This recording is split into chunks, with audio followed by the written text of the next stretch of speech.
ರಾಜ್ಯದಲ್ಲಿ ಜೋರಾಗ್ತಾ ಇದೆ ರಾಜ್ಯಸಭಾ ಚುನಾವಣಾ ಕಾವು. ಅಭ್ಯರ್ಥಿಗಳನ್ನ ಗೆಲ್ಲಿಸಿಕೊಳ್ಳೋದಕ್ಕೆ ಬಿಜೆಪಿ ಮತ್ತು ಜೆಡಿಎಸ್ನಲ್ಲಿ ಚದುರಂಗದಾಟ ಶುರುವಾಗ್ಬಿಟ್ಟಿದೆ. ಎನ್ಡಿಎ ಮೈತ್ರಿ ಅಭ್ಯರ್ಥಿಯ ಗೆಲುವಿಗಾಗಿ ತೆರೆಮರೆಯ ಕಸರತ್ತನ್ನ ಮಾಡಲಾಗ್ತಾ ಇದೆ. ಎನ್ಡಿಎ ಮೈತ್ರಿಕೂಟದ 5ನೇ ಅಭ್ಯರ್ಥಿ ಗೆಲ್ಲೋಕೆ 5 ಮತಗಳು ನಿರ್ಣಾಯಕ ಆಗ್ಬಿಟ್ಟಿದೆ. ಹಾಗಾಗಿ ಗೇಮ್ ಪ್ಲಾನ್ ಅನ್ನ ಮಾಡ್ತಾ ಇದ್ದಾರೆ ಜೆಡಿಎಸ್ನವರು ಮತ್ತು ಬಿಜೆಪಿಗರು. 5ನೇ ಅಭ್ಯರ್ಥಿ ಗೆಲ್ಲಬೇಕು ಅಂತಂದ್ರೆ 5 ಮತಗಳು ಬೇಕು. ಈ 5 ಮತಗಳು ನಿರ್ಣಾಯಕ. ರಾಜ್ಯಸಭಾ ಚುನಾವಣೆಯನ್ನ ಪ್ರತಿಷ್ಠೆಯಾಗಿ ತೆಗೆದುಕೊಂಡ್ಬಿಟ್ಟಿದ್ದಾರೆ ಮೈತ್ರಿ ನಾಯಕರು. ಅಭ್ಯರ್ಥಿ ಗೆಲುವಿನ ಬಗ್ಗೆ ಮಾಜಿ ಸಿಎಂಗಳಾದ ಬಿಎಸ್ವೈ, ಎಚ್ಡಿಕೆ ಚರ್ಚೆ ಮೇಲೆ ಚರ್ಚೆ ಮಾಡ್ತಿದ್ದಾರೆ.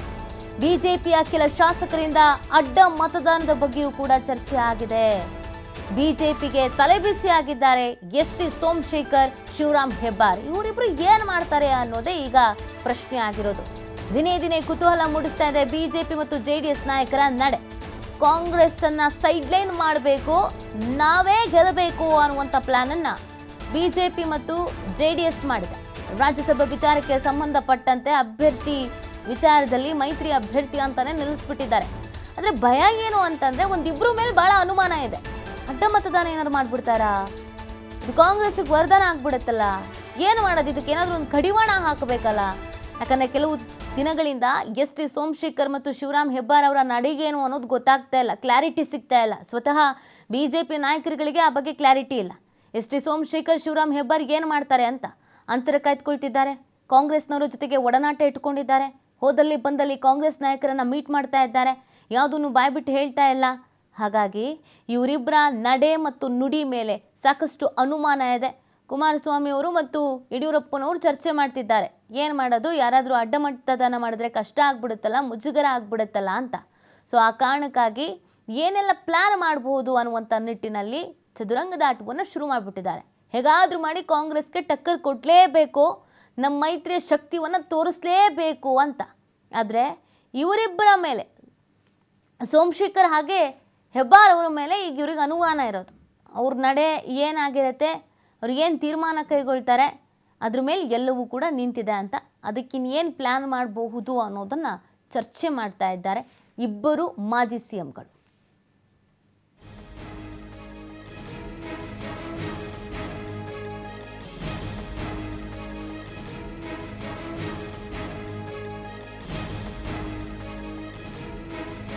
ಈ ಬಗ್ಗೆ ಮತ್ತಷ್ಟು ಮಾಹಿತಿಯನ್ನು ನೀಡ್ತಾರೆ ನಮ್ಮ ಪ್ರತಿನಿಧಿ ಸ್ವಾಮಿ. ರಾಜ್ಯಸಭಾ ಚುನಾವಣಾ ವಿಚಾರಕ್ಕೆ ಸಂಬಂಧಪಟ್ಟಂತೆ ಮೈತ್ರಿ ನಾಯಕರು ನಮ್ಮ ಶಕ್ತಿ ಏನು ಅನ್ನೋದು ಕಾಂಗ್ರೆಸ್ಸಿಗೆ ತೋರಿಸ್ಬೇಕು ಅಂತ ಅನ್ಕೊಂಡಿದ್ದಾರೆ. ಬಟ್ ಈಗ ಇಬ್ಬರು ನಾಯಕರುಗಳ ಸಮಸ್ಯೆ ಏನು ಮಾಡ್ತಾರೆ ಅಂತ ಗೊತ್ತಾಗ್ತಾ ಇಲ್ಲ. ಎಸ್.ಟಿ. ಸೋಮಶೇಖರ್ ಮತ್ತು ಶಿವರಾಮ್ ಹೆಬ್ಬಾರ್ ಯಾವ ಥರ ತಲೆಬಿಸಿ ಆಗಿದೆ ಮೈತ್ರಿ ನಾಯಕರಿಗೆ ಅಂತ. ನೀತಿ ಸದ್ಯ ರಾಜ್ಯಸಭಾ ಚುನಾವಣೆಗೆ ಬಿಜೆಪಿ ಹಾಗೂ ಜೆಡಿಎಸ್ ನಾಯಕರು ಸಾಕಷ್ಟು ಒಂದು ಕಸರತ್ತನ್ನು ನಡೆಸ್ತಾ ಇದ್ದಾರೆ. ಯಾಕೆಂದ್ರೆ ಮೊದಲ ಅಭ್ಯರ್ಥಿ ಗೆಲ್ಲೋದಕ್ಕೆ ಯಾವುದೇ ಒಂದು ಅಡ್ಡಿ ಇಲ್ಲ. ಆದ್ರೆ ಕೊನೆಯ ಸಮಯದಲ್ಲಿ ಅಖಾಡಕ್ಕೆ ಇಳಿಸಿರುವಂತಹ ಕುಪೇಂದ್ರ ರೆಡ್ಡಿ ಅವರ ಒಂದು ಗೆಲುವಿಗೆ ಸಾಕಷ್ಟು ತಂತ್ರಗಳು, ರಣತಂತ್ರಗಳು, ಪ್ಲಾನಿಂಗ್, ಕಸರತ್ತುಗಳನ್ನೆಲ್ಲ ಮಾಡ್ತಾ ಇರೋದು ಮೇಲ್ನೋಟಕ್ಕೆ ಸ್ಪಷ್ಟ ಆಗ್ತಾ ಇದೆ. ಯಾಕೆಂದ್ರೆ 2ನೇ ಅಭ್ಯರ್ಥಿ ಗೆಲ್ಲೋದಕ್ಕೆ 5 ಮತಗಳು ಬೇಕಾಗಿದೆ. ಹಾಗಾಗಿ ಆ 5 ಮತಗಳು ಯಾರು ಆಗ್ತಾರೆ, ಯಾವೆಲ್ಲ ಒಂದು ತಂತ್ರ ಮಾಡ್ತಾರೆ ಅನ್ನೋದು ಸಾಕಷ್ಟು ಕುತೂಹಲ ಮೂಡಿಸ್ತಾ ಇರುವಂತದ್ದು. ಲೋಕಸಭಾ ಚುನಾವಣೆಗೂ ಮೊದಲೇ ಬಿಜೆಪಿ ಹಾಗೂ ಜೆಡಿಎಸ್ ನಾಯಕರು ತಮ್ಮ ಶಕ್ತಿ ಪ್ರಾಬಲ್ಯವನ್ನು ತೋರಿಸೋದಕ್ಕೆ ಹಾಗೂ ತಮ್ಮ ಮುಂದಿನ ಪ್ಲಾನ್ ಹೇಗೆಲ್ಲ ಮಾಡ್ತೀವಿ ಎಂಬ ಕಾಂಗ್ರೆಸ್ ನಾಯಕರಿಗೆ ಟಕ್ಕರ್ ಕೊಡೋದಕ್ಕೆ ಈಗಾಗಲೇ ಸಾಕಷ್ಟು ಪ್ಲಾನ್ಗಳನ್ನ ಮಾಡ್ತಾ ಇದ್ದಾರೆ.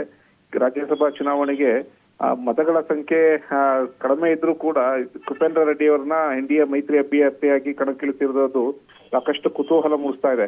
ಹಾಗಾಗಿ ಯಾವ ರೀತಿ ರಣತಂತ್ರ ಎಣಿತಾರೆ, ಯಾವ ರೀತಿ ಒಂದು ತಂತ್ರ ಮಾಡ್ತಾರೆ, ಯಾವ ನಾಯಕರು ಅಡ್ಡಮತದಾನ ಮಾಡುವ ಸಾಧ್ಯತೆ ಇದೆ ಎಂಬ ವಿಚಾರಗಳು ಸದ್ಯ ರಾಜ್ಯ ರಾಜಕೀಯದಲ್ಲಿ ಸಾಕಷ್ಟು ಚರ್ಚೆ ಆಗ್ತಾ ಇರುವಂತದ್ದು.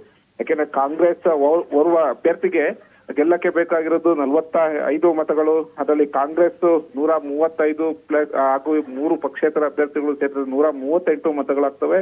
ಹಾಗಾಗಿ ಅವರ ಒಂದು ಅಭ್ಯರ್ಥಿಗಳನ್ನ ಗೆಲ್ಲಿಸ್ಕೊಳ್ಳೋದಕ್ಕೆ ಕಾಂಗ್ರೆಸ್ ನಾಯಕರು ಸಾಕಷ್ಟು ಈಗ ಇಟ್ಕೊಂಡಿದ್ದಾರೆ. ಅಂದ್ರೆ ಅವರ ಶಾಸಕರನ್ನ ಮತ್ತೆ ಮತಗಳು ಹಠಮತದಾನ ಆಗದಂತೆ ಸಾಕಷ್ಟು ಅವರು ಕೂಡ ಪ್ಲಾನ್ ಮಾಡ್ಕೊಳ್ತಾ ಇದ್ದಾರೆ.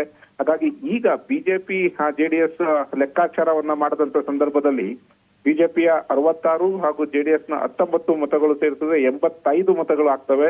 ಅದರಲ್ಲಿ ಬಿಜೆಪಿ ಅಭ್ಯರ್ಥಿಗೆ 45 ಮತಗಳು ವರ್ಗಾವಣೆ ಆದ್ರೆ ಇನ್ನು ಉಳಿದ 21 ಮತಗಳನ್ನ ಕಾಂಗ್ರೆಸ್ ಜೆಡಿಎಸ್ ಅಭ್ಯರ್ಥಿಗೆ ಹಾಕುವಂತೆ ಈಗಾಗಲೇ ಸೂಚನೆ ನೀಡಲಾಗಿದೆ. ಇಲ್ಲಿ ಪ್ರಮುಖವಾಗಿ ಬೇಕಾಗಿರೋದು 4ರಿಂದ 5 ಮತಗಳು ಯಾರು ಆಗ್ತಾರೆ ಅನ್ನೋದು. ಒಂದು ಜನಾರ್ದನ್ ರೆಡ್ಡಿ ಏನಾದ್ರೂ ಬಿಜೆಪಿ ಜೊತೆ ಮತ್ತೆ ಕೈ ಜೋಡಿಸಿದೆ ಅದೊಂದು ಮತ ಸಿಗುತ್ತೆ. ಇನ್ನ ಉಳಿದ ಮತಗಳನ್ನ ಯಾವ ರೀತಿ ಒಂದು ಪಡಿತಾರೆ, ಯಾರನ್ನ ಸಂಪರ್ಕ ಮಾಡ್ತಾರೆ ಅನ್ನೋದು ಕೂಡ ಸಾಕಷ್ಟು ಕುತೂಹಲ ಮೂಡಿಸ್ತಾ ಇದೆ. ಇದು ಒಂದು ಕಡೆ ಆದ್ರೆ ಮತ್ತೊಂದು ಟೆನ್ಷನ್ ಆಗ್ತಾ ಇರೋದು, ಬಿಜೆಪಿ ನಾಯಕರಿಗೆ ಟೆನ್ಷನ್ ಆಗ್ತಾ ಇರೋದು ಬಿಜೆಪಿ ಪಕ್ಷದ ಸದಸ್ಯರಿರುವ ಶಾಸಕರಾಗಿರುವ ಎಸ್ ಟಿ ಸೋಮಶೇಖರ್ ಹಾಗೂ ಶಿವರಾಮ್ ಹೆಬ್ಬಾರ್ ಅವರ ನಡೆ. ಇವರು ಯಾರಿಗೆ ಮತ ಹಾಕ್ತಾರೆ ಎಂಬುದು ಸಾಕಷ್ಟು ಒಂದು ಕುತೂಹಲ ಮೂಡಿಸ್ತಾ ಇದೆ. ಜೊತೆಗೆ ದಿನೇ ಟೆನ್ಷನ್ ಕೂಡ ಜಾಸ್ತಿ ಆಗ್ತಾ ಇದೆ. ಈ ಹಿನ್ನೆಲೆಯಲ್ಲಿ ಮಾಜಿ ಸಿಎಂ ಕುಮಾರಸ್ವಾಮಿ ಹಾಗೂ ಮಾಜಿ ಸಿಎಂ ಯಡಿಯೂರಪ್ಪ ಅವರು ಕೂಡ ಚರ್ಚೆ ಮಾಡಿರುವಂತದ್ದು, ನಮ್ಮ ಮತಗಳು ನಮ್ಮಲ್ಲೇ ಇರಬೇಕು, ಅಡ್ಡ ಮತದಾನ ಆದಂತ ಸಂದರ್ಭದಲ್ಲಿ ಗೆಲ್ಲುವುದಕ್ಕೆ ಮತ್ತೆ ಕಷ್ಟ ಸಾಧ್ಯ ಆಗುತ್ತೆ ಎಂಬ ವಿಚಾರಗಳ ಬಗ್ಗೆ ಸಾಕಷ್ಟು ಒಂದು ಚರ್ಚೆಯನ್ನ ಮಾಡಿದ್ದಾರೆ. ಈ ಜೊತೆಗೆ ಬಿಜೆಪಿಯ ರಾಜ್ಯಾಧ್ಯಕ್ಷರಾದ BY ವಿಜಯೇಂದ್ರ ಅವ್ರಿಗೂ ಕೂಡ ಮಾಜಿ ಸಿಎಂ ಕುಮಾರಸ್ವಾಮಿ ಅವರು ಅವ್ರ ಜೊತೆ ಕೂಡ ಚರ್ಚೆ ಮಾಡಿರುವಂತದ್ದು. ಅಂದ್ರೆ ಮುಂದಿನ ರಾಜಕೀಯ ಬೆಳವಣಿಗೆಗೆ ಎಲ್ಲರೂ ಒಟ್ಟಾಗಿ ಹೋಗೋಣ, ಹಾಗಾಗಿ ಇಬ್ಬರ ನಡೆಯನ್ನ ನೀವು ಸೂಕ್ಷ್ಮವಾಗಿ ಪರಿಗಣಿಸಬೇಕು, ಅವರ ಮತಗಳು ನಮ್ಮ ಪಕ್ಷಕ್ಕೆ ಬರುವಂತೆ ಮಾಡಬೇಕು ಎಂಬ ವಿಚಾರವನ್ನ ಈಗಾಗಲೇ ಚರ್ಚೆ ಮಾಡಿದೆ. ಹಾಗಾಗಿ ರಾಜ್ಯಸಭಾ ಚುನಾವಣೆ ಒಂದಿಷ್ಟು ಕುತೂಹಲ ಮೂಡಿಸ್ತಾ ಇದೆ. ಅಡ್ಡ ಮತದಾನ ನಡೆಯುತ್ತಾ ಅಥವಾ ಯಾರನ್ನ ಸಂಪರ್ಕ ಮಾಡ್ತಾರೆ, ಯಾವ ಶಾಸಕರು ಯಾವೆಲ್ಲ ಶಾಸಕರು ಶಾಕಿಂಗ್ ಕೊಡ್ತಾರೆ ಅನ್ನೋದು ಕೂಡ ಸಾಕಷ್ಟು ಒಂದು ಕುತೂಹಲ ಮೂಡಿಸ್ತಾ ಇರುವಂತದ್ದು. ನೀತಿ. ಓಕೆ, ಥ್ಯಾಂಕ್ ಯು ಸ್ವಾಮಿ ತಮ್ಮ ಡೀಟೇಲ್ಸ್ಗಾಗಿ.